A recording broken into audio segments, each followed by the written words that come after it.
Sunana Suresh ko zan isa sunanki? Sunana Walida. Walida kin kira ni me yake so miki?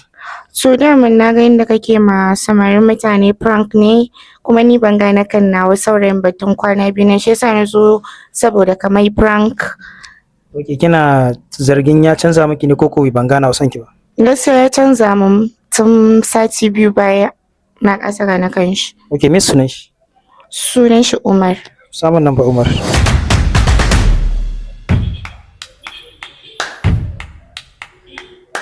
Mala Umar ka shigo komar ina sunan ki? Walida. Ka shigo komar Walida.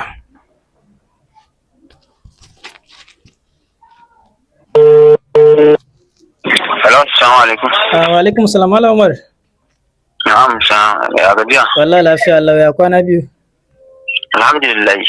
Na san ba gane mai magana ba. Ban gane ba da wani ke magana ba. Yawa muna wani program ne na masoya yanzu haka a cikin yan matan ka wata bamu number ka tana bamu labarin ka. So shine muka shirya kyauta za mu ba ta yanzu idan ka gaya mana sunanta. Program ɗin masoya kuma? Na masoya. Da Allah ka ban mu wannan maganar mana. Kai ni da ne aure a cikin satin nan? Na? Ni da ne aure a cikin satin nan kuma? Kana mun maganar masoya? Okay, ina fahimta kamar kana da aure yanzu kenan?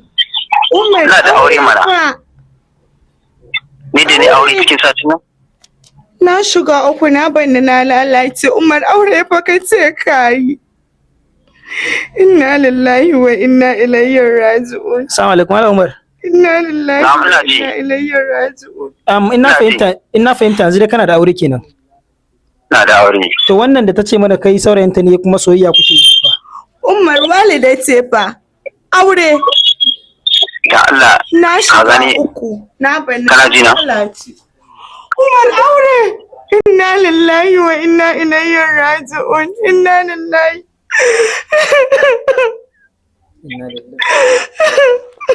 Allah ya isa tsakani na da shi. Wallahi mama abin da ban biyu ba abin da bai yi gani ba. Ni ya ta amana ta yi yi aure na shiga uku na bani na lalace. Ina fahimta na jikin ce ba abin da bai da ke ba. Wallahi ya cuce ni shi ya fara sani na a matsayin budurwa. Wallahi wa inna ilaihi raji'un. To jama'a kuna gani dai. Ta ce ba abin da bai da ita ba ma'anan yadda ta faɗa shi ya fara sanin ta matsayin budurwa. Kuma gashi yana da aure. Inna lillahi wa inna ilaihi raji'un. Na lalace mutuwa zan yi.